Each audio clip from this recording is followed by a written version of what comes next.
Welcome to the Bulwark Podcast. I'm Charlie Sykes. I tweeted something out yesterday that Tuesday was the day in the MAGAverse when the truly deranged turned on the merely demented.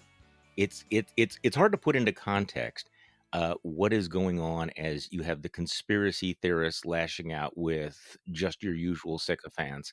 We'll get to that in just a moment. Bill Barr dropped kind of a bomb, you would think, normally on the Trump attempt to discredit the election. Look, I mean, Trump's efforts to discredit the election were never really that plausible to begin with, even though he's got millions of people who believe him. But pretty badly undermined when the attorney general, his own attorney general, his handpicked attorney general, his loyalist, Bill Barr, says he's not seen fraud on a scale that could have affected a different outcome in the election. Oof. Well, but fortunately for Donald Trump, this grievance movement that he's building rests more on this raw belief, this faith, than on things like data, logic, or evidence that would hold up in a court of law. So it was interesting watching how much of the Trump-friendly media didn't really even miss a beat. I mean, yes, the Wall Street Journal has broken with, and we'll talk about that in just a moment. But Lou Dobbs was just, I mean, I almost felt bad for Lou Dobbs. Barr's a liar or a fool. Gateway Pundit had this big headline, Attorney General Barr destroys his name for all eternity. His actions today confirm he is just another card-carrying swamp rat. Do you remember superfan Bill Mitchell? He's over on Parler. Is that how you pronounce it? Parler? Parlay, whatever. The non-Twitter. He pivoted quickly, of course. That's it. Barr is officially a deep state snake and Bush plant. Didn't know.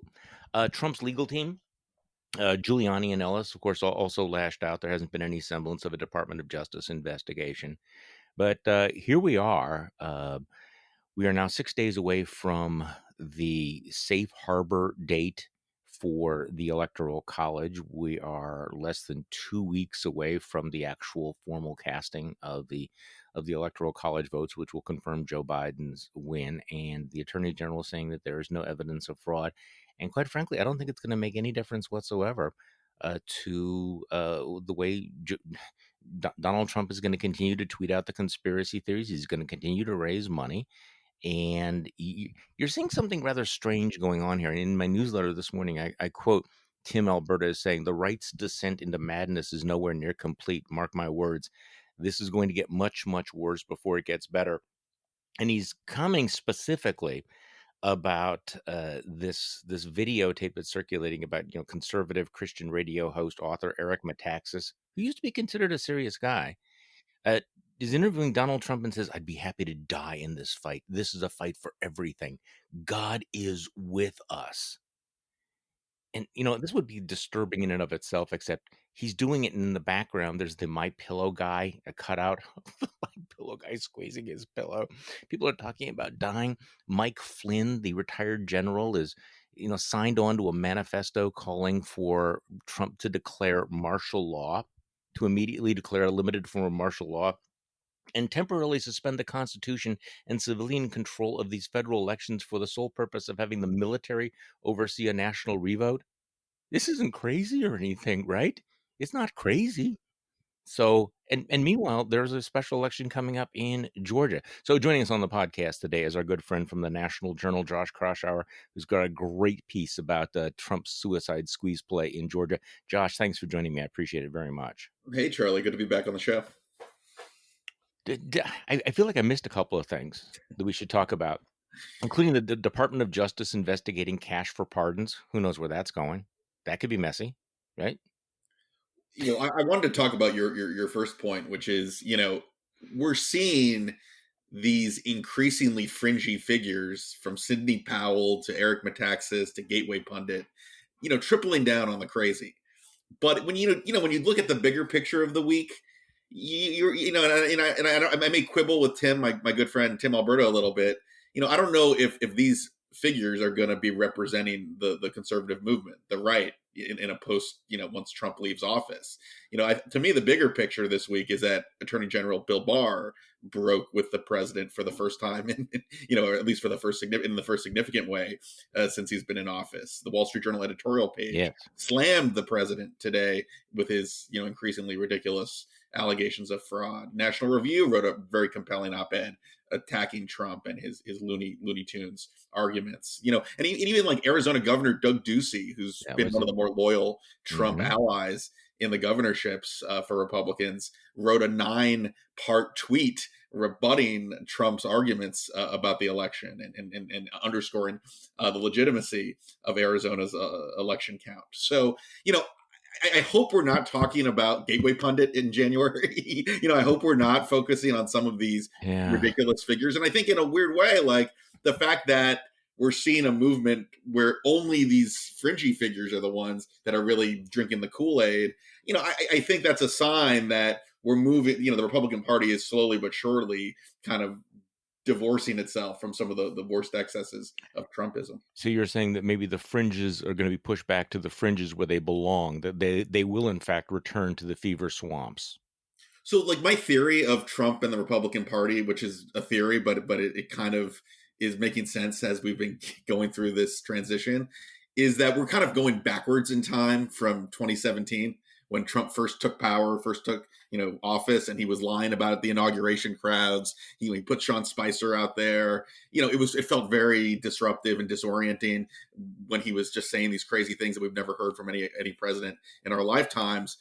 And then he gradually dominated Republicans, and they ended up as he got more power, folks like Jeff Flake, Mark Sanford ended up not being able to survive in this new Republican Party.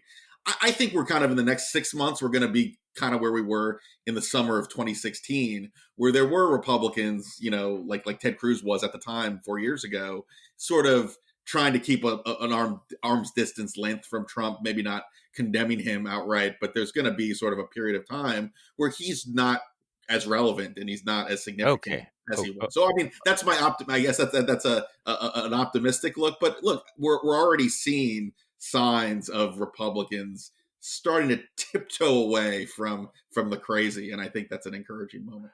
Okay, so I really want you to be right about this. I want to lay the marker down that I am hoping that Josh Kraushaar has nailed this.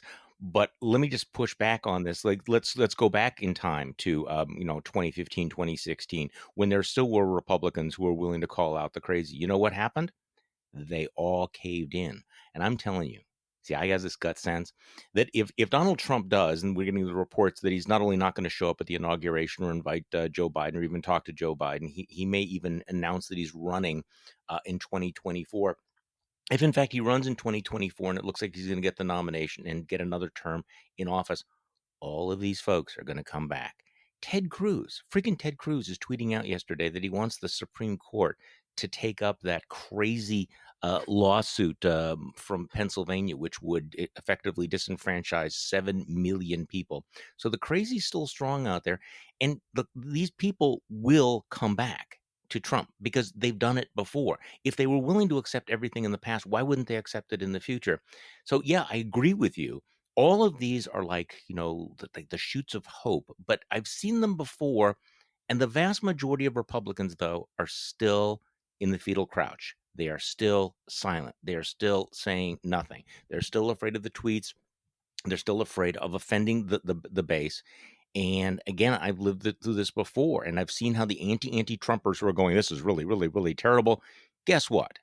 You've already been tested. We know what you're going to do. We know what you're willing to swallow. We know what you're willing to go along with, and you're going to do it again. So here's the big question for me, Charlie. Is Trump really going to run in 2024, or is this a bluff for him to raise money, maintain his relevance, and kind of he needs the attention. He's a needy person, and I hope the media doesn't give him as much attention in a post-presidential world when it's not warranted. But look, I think there's going to be, as we get closer, especially to the midterms in 2022, and I know that seems like a long ways away, but I think there are going to be some Republicans that are willing to call the bluff, right? Like if you think he's going to run at age 79 for president again, then yeah, I think then he is going to be a powerful force in the party, and he would be the favorite to win another nomination. but I just don't see him sustaining the same type of energy, interest. I mean, the guy can't Okay, no, think past the, he's a guy who's a day trader. He doesn't think past the day that he's watching television. So I'm not sure how he's going to be able to sustain the same degree of loyalty when he's out of office, when we're not talking about elections, but we're talking about more mundane issues of policy. so when you're talking about Republicans tiptoeing away from the president, that's true of, certain people in an elective office, but the problem with the right and the Republican Party has not been the elected officials. It's been the base, the grassroots. And they still seem to be behind the president, and if anything, they seem to be cranking up. So, I mean, I want you to be right about this very, very strongly, Josh, because I see the same things, and I think, boy, Doug Ducey, the guy's got some guts. You got Raffensperger in Georgia, but I'm looking at the polls, and I'm watching social media, and I'm watching what's going on with some of the new farther to the right than Fox News media out there. And as you get closer to the realization that Donald Trump is going to be out of the White House, there are people who are still freaking out. I don't want to talk about Georgia, because this is a really interesting story, what's going on in Georgia right now, where people are there's a certain level of hysteria about the fact that hey, Donald Trump lost Georgia. It's been certified. The Republican governor has gone along with it. The Republican Secretary of State, says he's lost. And there are the dead enders who just won't accept it, even though they should be moving on to the Senate race. Well, you had this remarkable moment. And again, as this rhetoric has ticked up, and people are calling for martial law, and people are calling for various other dramatic action. You have this man, this Gabe Sterling, who is the voting system implementation manager for the Secretary of State's office. He's a conservative Republican, and he's seriously pissed. And he came out and he said, look, somebody's going to get shot. Somebody's going to get killed. It's not right. It's not right. And he specifically calls out the president of the United States about for rhetoric that is inciting violence. Let's play this. It runs a couple of minutes. That's Gabe Sterling from Georgia. It has all gone too far. All of it. Joe DeGenova today asked for Chris Krebs, a patriot who ran CISA, to be shot. A 20-something tech in Gwinnett County today has death threats and a noose put out saying he should be hung for treason because he was transferring a report on batches from an EMS to a county computer so he could read it. It has to stop. Mr. President, you have not condemned these actions or this language. Senators, you have not condemned this language or these actions. This has to stop. We need you to step up, and if you're going to take a position of leadership, show some. My boss, Secretary Raffensperger, his address is out there. They have people doing caravans in front of their house. They've had people come onto their property. Tricia, his wife of 40 years, is getting sexualized threats through her cell phone. It has to stop. This is elections. This is the backbone of democracy, and all of you who have not said a damn word are complicit in this. I can't begin to explain the level of anger I have right now over this. And every American, every Georgian, Republican and Democrat alike, should have that same level of anger. Mr. President, it looks like you likely lost the state of Georgia. We're investigating. There's always a possibility. I get it. And you have the rights to go through the courts. What you don't have the ability to do, and you need to step up and say this, is stop inspiring people to commit potential acts of violence. Someone's going to get hurt. Someone's going to get shot. Someone's going to get killed. And it's not right. Wow, that's pretty intense, and that comes during a very, very heated race down in Georgia. Look, Donald Trump's not going to change anything, though, is he? I mean, he's sitting there in the residence, and he's still tweeting out the conspiracy theories, and he's still giving oxygen to the people out there who are pushing the craziest batshit, lunacy that you can imagine, right? God bless Gabe Sterling. I mean, he is a conservative Republican. He works in the Secretary of State's office. He's an example of what we've been seeing these last few weeks, where these ordinary Republicans that we've never heard of until this month have been doing small deeds, making small statements that show moral courage. This was his Joseph Welch "Have you no decency" moment, speaking out against McCarthyism in the 50s. And where I am worried, Charlie, I was, offering my more optimistic political outlook, but where I am worried is that this smaller, hardcore Trumpist faction is calling for increasingly deranged ideas. I mean, and there are some formerly respectable people in this bunch. Joe Geneva saying that Chris Krebs should be shot. I mean, it was just despicable, the kinds of rhetoric he was using on the radio. Michael Flynn yesterday calling for martial law. This is Trump's first national security advisor. I mean, this is deranged stuff. And I'm a little more sanguine than you. I don't think this represents a whole lot of the Republican Party, even people who are loyal to Trump. But even if one person listens to this rhetoric and they're crazy and they act on some of this nutty stuff, that is where we go off a rail. And, again, Gabe Sterling's with the moral courage to say enough is enough. A conservative Republican in the state of Georgia, and you frankly have the whole statewide leadership in Georgia, from the lieutenant governor, who's also a conservative Republican, to the Secretary of State. These are not, milquetoast moderates. These are Trump-supporting Republicans who have shown quite a bit of courage, and they've been having to deal with this ridiculous harassment because of Trump's minions. And look, the scary thing in the social media world today is that you may only have 100 people that are nuts and are on social media and spouting this crazy stuff, but they can create a lot of damage just with a small number of nutsos. So, I mean, I think that I don't think Sterling's comments are going to change the larger Republican base's view over the election, but I think more moments like that, more moments of courage at a time of crazy, are what's needed for Republicans to get back to some degree of sanity. Okay, well, let's talk about the crazy down in Georgia. You have a great piece in the National Journal today. Trump's suicide squeeze against Senate Republicans by airing baseless allegations of election fraud. The president is damaging the GOP's ability to win two pivotal runoffs in Georgia. If Trump costs McConnell the Senate majority, it would break the pair's uncomfortable alliance. Okay, a couple of different elements there. So you're pointing out that President Trump is holding the Republican Party hostage on his way out the door because he's insisting that they go along with his narrative about election fraud. And so far, David Perdue and Kelly Loeffler, the two senators from Georgia, have been lockstep with him. In fact, you were just describing how responsible Republican officials were in Georgia. In contrast, they've called for the Secretary of State to resign. So let's talk about this. How is President Trump holding the Republican Party hostage on his way out the door, and how is it playing in Georgia right now? Well, this is the story of the Trump era. We've been talking about this for the last 4 years, where runoffs, by the way, are about turning out the base. This is a little different than a regular November election. You've got to get your voters to show up right after New Year's Day to January 5th to get a win in these two big Senate races. So Republicans can't live with Trump, but they can't live without him because they need his voters. They need every one of them to show up at the polls and to turn out for this off-year election.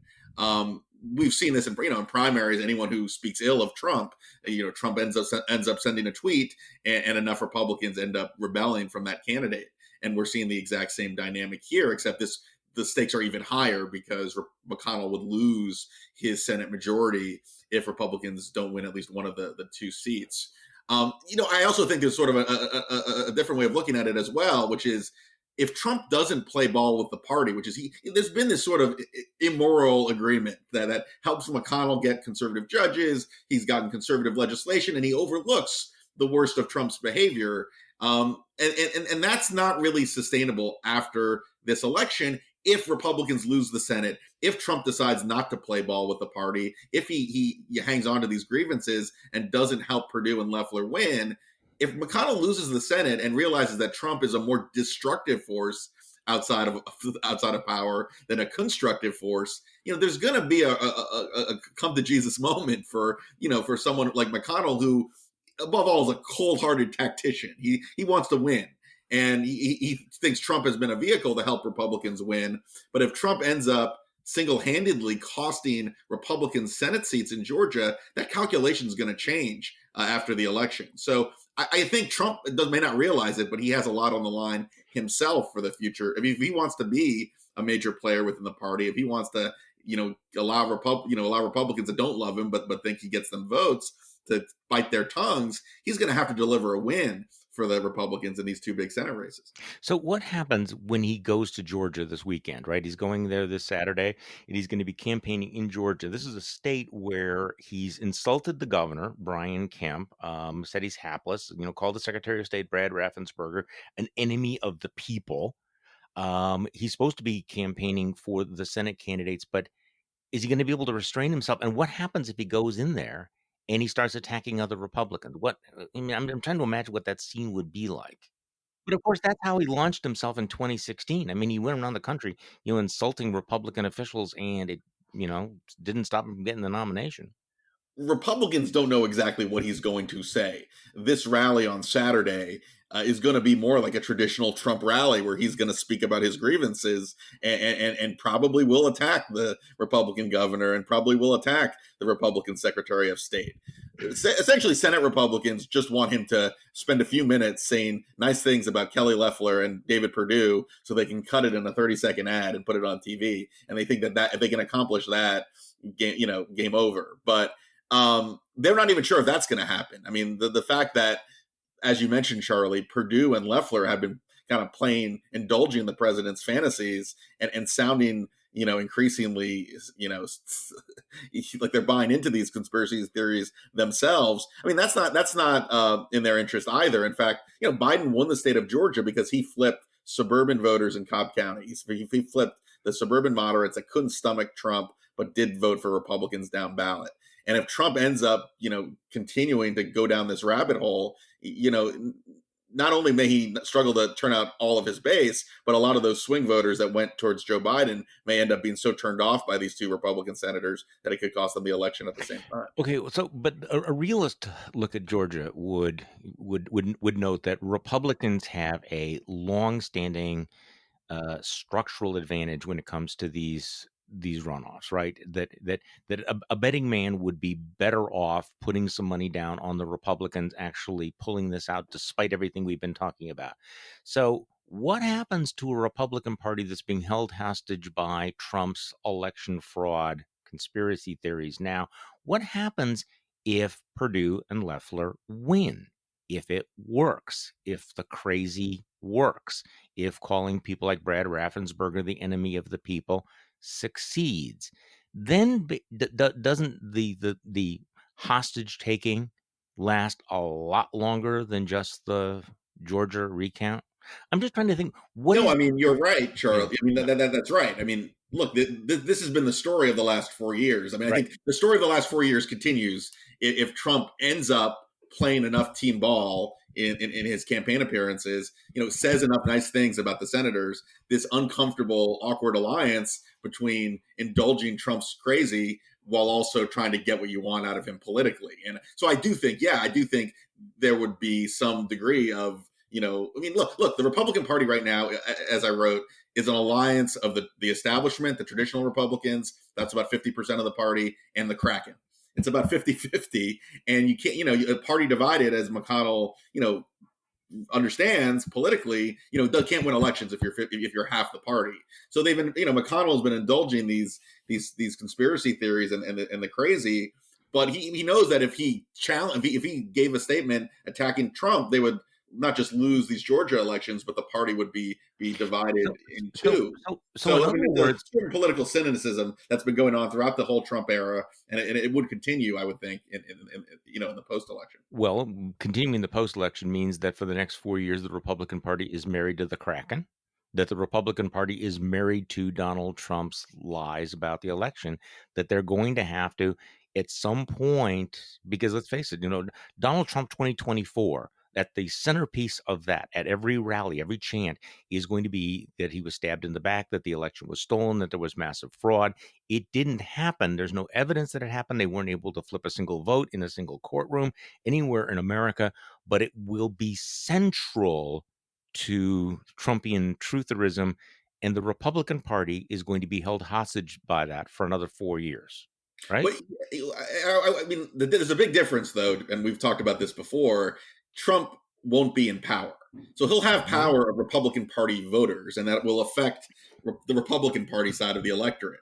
But not being in charge of the military, not being able to dominate the news as he has when you're president. Yeah, I mean, that does change things a little bit. And I would also add that, look, I do think these Georgia, his ability to kind of be disciplined just enough to help Republicans win in Georgia is going to be a key indicator. But he's been also threatening primaries to Republicans that aren't loyal to him in 2022, from Mike DeWine in Ohio, Doug Ducey, Governor Kemp in Georgia. I mean, the reality is for Republicans that a lot of these Trumpy figures, the ones you talked about at the show's open, there's no way that they can win a general election in a swing state, whether it's Georgia, Ohio, Arizona. So, I mean, there's going to be another phase of just political reality setting in. It's one thing when you replace one conservative Republican in Georgia with Brian Kemp, who was also a statewide official. It's another thing if you want someone like Kelly Ward, who's a Trumpy conspiracy theorist who ran the state Republican Party in Arizona. If she ends up being the Republican nominee for the Senate or for the governorship, I mean, they're not going to win those races, and Republicans are going to have their survival instincts a little more attuned to reality because of that. So, I think this whole 4-year period has been this sort of cynical bargain that Republicans have made with Trump. Trump held the upper hand when he was president because he does have a lot of power. I'm not sure if he'll hold quite as much have quite as much of a whip hand out of power. We'll see how he plays his hand in the next couple of years, but he's not someone who's shown this great strategic vision to maintain relevance. I mean, he'll have his base, he'll have his supporters, but I wonder how long lasting he can hold the public attention out of office. This is one of the most interesting questions in politics right now. Will he, retain that position, as the center of the public imagination and coverage, or is he going to fade because of that? Because the reality is that you're not as powerful being an ex-defeated president as you are being the president of the United States. I mean, there's something. Your rallies do not begin with Air Force One landing. You don't have that ability to do that. You don't have the whip hand. So the question is, does he begin to fade? Does he, by clinging so tightly to the fringes, does he start drifting off to the fringes? Does it, with his obsession with OAN and Newsmax, is that where he's going to end up? And so will he be on the edges of even the right? You saw the Axios newsletter this morning, right? Okay, so let me just redo this. There's a couple things here. Reality check. Several allies who talk regularly to Trump told me they believe he will announce for 2024, maybe on Inauguration Day, but ultimately, like you said, not make the run because of what one Republican close to Trump called, quote, hurdles he has never before experienced, unquote. I think he will have more trouble than he can begin to imagine, the Republican said. No one is going to give him a free pass in the primary. Okay, my first reaction to that was bullshit. Of course, a lot of people are going to give him a free pass in the primary because they've gotten so used to being afraid of these guys. Who's going to beat him? Who's going to run against him? But you know what a smart Republican would do, who knows that they need to win over Trump's voters, but doesn't want to run afoul of Trump. You basically say, look, you're not criticizing Trump. You'll say, like, you'll get out if Trump gets in, but you call his bluff. Ultimately, it's like a game of poker where, Trump's trying to bluff his way to holding control of the Republican Party for 4 years. And if Republicans truly don't think that's in their self-interest as a party, there are going to be people that are enterprising politicians that may not be like your anti-Trump Republicans, but that will say, hey, I'm running and I agree with a lot of what Trump says. And I support X, Y, and Z. But, and if Trump runs, look, I'll get out of the race. But I think they're going to be, as we get closer to, the midterms and past the midterms, they're going to be Republicans that don't expect Trump to run. They're going to call his bluff, and politics is going to go on. Who would do it, though? You have to come up with a name. Rubio. No. Yeah, I mean, I think someone like that would probably fit. The people who are like the ones you probably have pointed out in your newsletter as being pretty spineless, but haven't, Yes. tackled Trump head on. Well, There's a that's the lot one. of people in that Man, category. I just can't see a Ted. Somehow the guys who lost in 2026 have been badly damaged. I mean, something happened to Lindsey Graham, Ted Cruz, and Marco Rubio. Something broke inside of them. I just can't imagine them ever standing up because they know what it's like in MAGA world. The moment you defy the Orange God King, you're cast into outer darkness. You're excommunicated. You're a rat. So I can't imagine them doing it. Well, Ben, you know what this reminds me. I mean, and it's not an exact comparison, but I mentioned this in my column, so I might as well talk about it on the pod. Steve Bannon looked like this big. In 2017, every New York Times and Washington Post story quoted Steve Bannon as this genius. The guy who engineered Trump's victory, and every story was quoting him on record or on background in terms of what he was going to do in the Trump presidency. And he threatened every single Republican senator with primary defeat in 2018, in the run up to the 2018 midterms. And McConnell's operation said this is unacceptable, and they basically dropped Oppo on his head so hard that he was out of the White House within a couple months.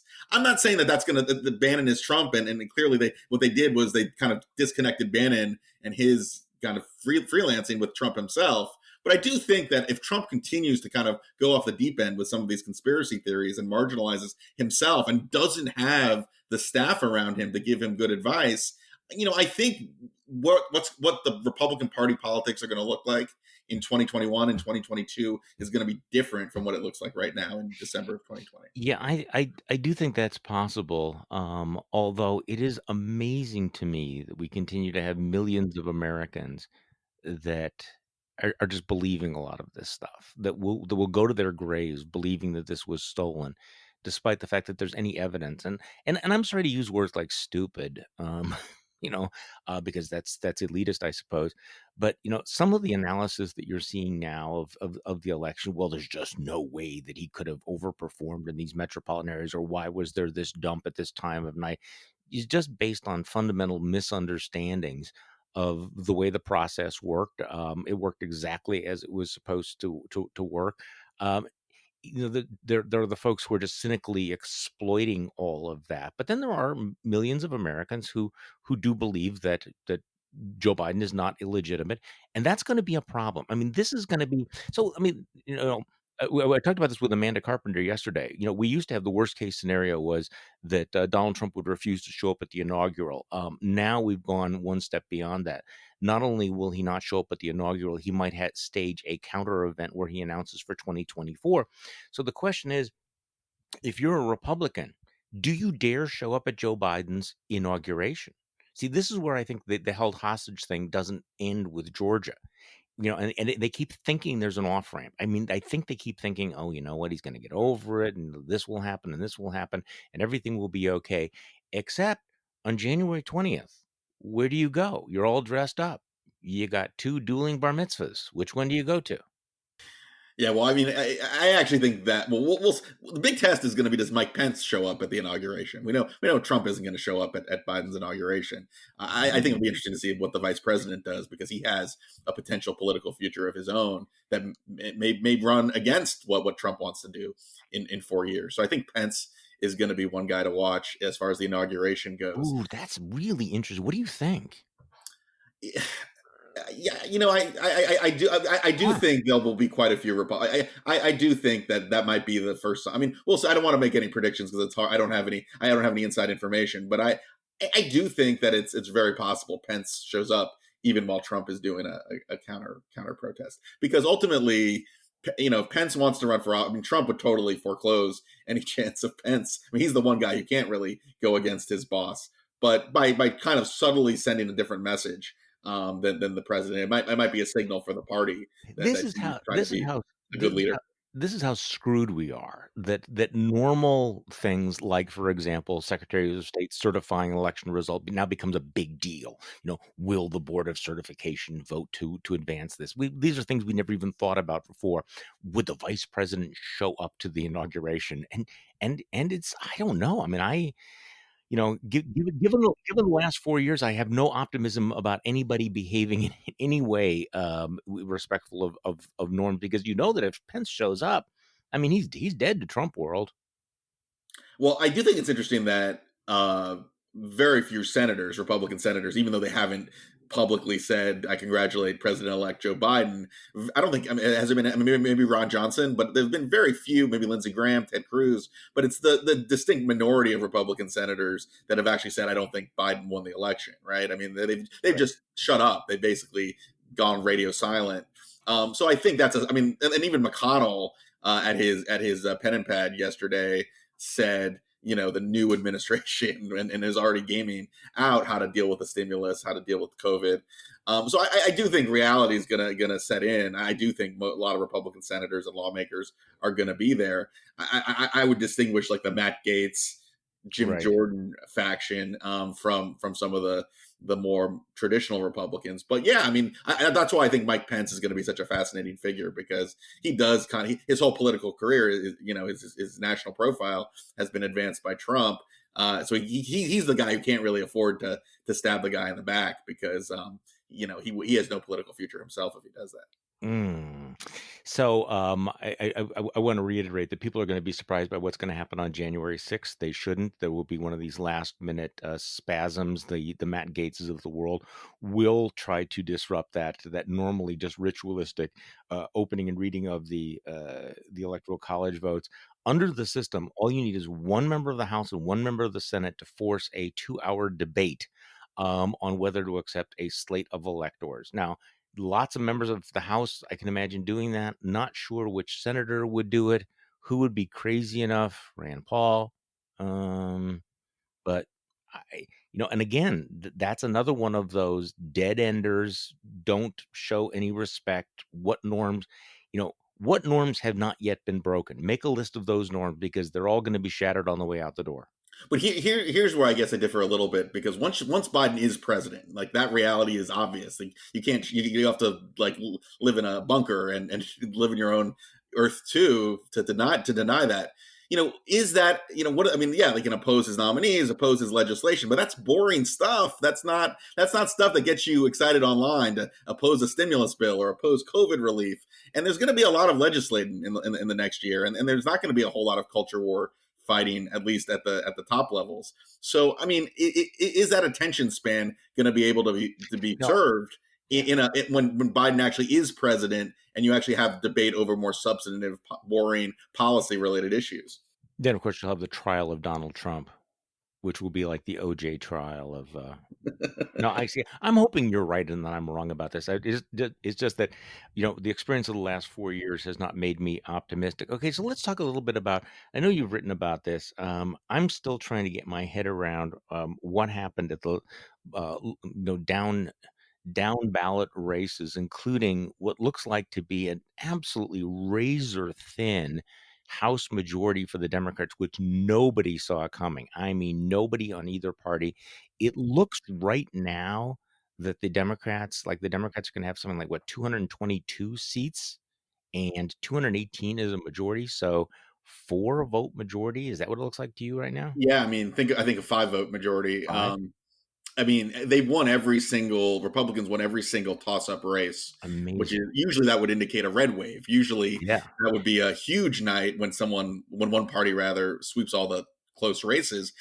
Partly that was the case because the pollsters and frankly people like me, were relying on polls that suggested that the environment was much more favorable to Joe Biden than it was. He still had a good night. It just wasn't the type of landslide that a lot of the polls were suggesting. So a lot of the forecasters thought that more Republican leaning seats would be endangered. They weren't. But look, I think, and this is actually, the House is actually interesting because it actually presents the other side of the Republican Party that isn't the Kraken side of the party. Of all the new members they elected, of all those toss-up races, every single candidate they elected was a woman, someone who was non-white, or a military veteran. They actually ran, moderate, pragmatic candidates in suburban districts who ended up winning seats and were about as far away from some of the Trump conspiracy theorizing that you can possibly imagine. And in a way that's, you're going to have about 15 to 20 new members on the Republican side that we're not talking about a lot now, but are actually going to help balance the party in a more, or I should say, in a less Trumpian direction. Folks like Michelle Steele in Orange County, and Young Kim, the first Korean American woman to be elected to Congress. I mean, there are a lot of names. We talk about the Marjorie Taylor Greenes, the Lauren Boeberts, but there are actually a couple dozen Republicans that are much less Trumpian than you would expect, and they're from these competitive districts that they ended up winning. So I think that's another signal that, look, it's easy to it's easy to look backwards, and Trump elected a whole bunch of Trumpy members in the last couple elections. But I think Republicans already in 2020 down ballot realize that this can't go on forever. And some of these newly elected members all offer a different picture for the future of the party. No, that is a great point.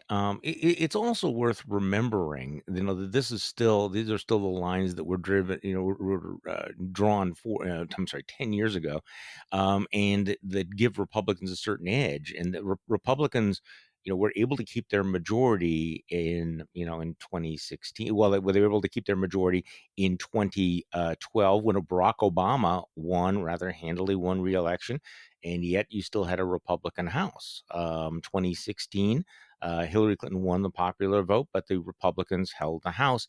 They lost the House in 2018, but to a certain extent, this seems like a reversion to the norm of what we've had for the last decade, as opposed to some cataclysmic failure of some kind. I'm sure there were failures, in terms of strategy and a lot of different things, but it is worth remembering, that in 2012 that Barack Obama was reelected. He beat Mitt Romney by roughly 4 points, and yet Republicans still were able to maintain their majority in Congress with these lines. And so, Well, yeah, and what was the message that voters sent with Republicans gaining seats in the House, maybe holding the Senate, and and then losing the presidency with Trump? There were a lot of voters out there that they delivered a pretty big defeat to the president, but also generally like conservative policy. So, I mean, this is a mandate for centrism. It's a mandate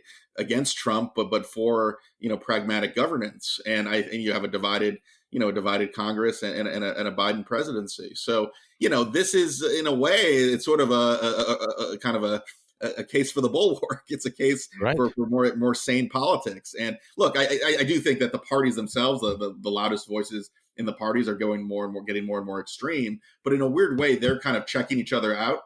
And the newly elected, more moderate members, more pragmatic members at least, are actually going to be power brokers, the Susan Collinses of the world, the Joe Manchins of the world, in a divided Senate. So, I think there's a lot of reason to be at least hopeful that we've hit rock bottom, and then there's a lot of green shoots from the election results that I think are encouraging. So there are possibilities of having centrist coalitions, bipartisan coalitions in both the House and the Senate, driving legislation if the leaders allow that to happen, correct? So the question is, does Nancy Pelosi want to try to govern with a 5-vote majority, or is she going to be open to having this, center right, center left, moderate coalition working together, correct? Same thing with, obviously, in the Senate, even more closely divided. Yeah, I mean, that's where it gets interesting. Does McConnell, is it in his political interest to play ball with moderate Democrats? You already saw this week this I guess a gang of 10 Republican and Democratic senators, from Rob Portman, Mitt Romney, Susan Collins on the Democratic side, John Hickenlooper, and Joe Manchin, and a few others. I mean, they're trying to be that power center in the Senate. We'll see if it works. I think one of the big questions is, with Pelosi having such a narrow majority, does the squad to her left, do they muddle things up and make things totally chaotic, or does Pelosi find sort of is there a sort of a moderate coalition in the House that Pelosi turns to? Because I don't think the Democratic Party has the Hastert rule that you need a majority of your party to pass legislation. So, theoretically, she could rely on the more important members, the majority makers, she could just totally, look askance at AOC and actually cut deals with moderates in both parties and get a majority. She would have to do it. Let's say that the squad decided that it wanted to flex its muscles and we're not going to vote for anything. So then you're going to have these votes. In the Senate, one of the questions I have in my mind, we were talking about this stimulus package where you had the centrists working together. It's kind of a test case on this. does Mitch McConnell have the whip hand majority that he used to have? He will only have a one vote majority if you have Lisa Murkowski and Susan Collins and Mitt Romney say, hey, we're not going along with your obstructionism on some of these confirmations. That's going to limit his options, won't it? Somewhat. Yeah, I mean, I tend to think so. I mean, there are Republicans that think that McConnell rules the roost, and even if someone like Susan Collins wants to cut a deal with Democrats, that he won't allow a bill to come to the floor or Right. pull things up. I tend to think that, look, he's got a tough map in 2022, so he's got to win some blue states, some Biden states to hold. If he keeps the majority, he's going to have to hold it in 2 years. So he can't just be a mindless obstructionist, because there's going to be a political penalty to pay. And look, Susan Collins, she feels like she's the most powerful member of the Senate, because if Democrats, if Republicans have a narrow majority, she's the one who can literally decide whether a bill passes or fails in the Biden administration. And she, I think, is relishing that role. And there are going to be other Republicans that are willing to work with her to kind of be that middle, to be that center of gravity, which is going to have new life, I think, in this Congress. So does Neera Tanden get confirmed? If Republicans hold the Senate, no, I don't think she's going to be the sacrificial lamb. Look, I know Neera, I like her. She's a partisan. I mean, she's a warrior for the causes and the people she believes in. Hillary Clinton, first and foremost. But that can hurt when you're a partisan and you're running OMB. That can be a downside. And look, presidents always face a defeat. I mean, even Trump, who's the Puzder? He didn't get his labor secretary through Congress. There's always one cabinet member or one appointee that just doesn't get through. I think most of Biden's appointments are going to be fine, and they'll pass easily or they'll pass without any problem in the Senate. Tanden is the one, especially if Republicans keep control. I have a hard time seeing how she gets the votes. Yeah, I think that sounds right. Josh Kraushaar from the National Journal, thank you so much for joining me. I appreciate it very much. Your piece is really a must read in the National Journal. It is Trump's suicide squeeze against Senate Republicans, talking about the future of the Republican Party being held hostage by Donald Trump. You're more optimistic than I am. I'm hoping you're right. I'm hoping I am wrong. Josh, thanks for joining me. Thanks, Charlie. And thank you for listening to today's Bulwark Podcast. I'm Charlie Sykes. We will be back tomorrow, and we will do this all over again.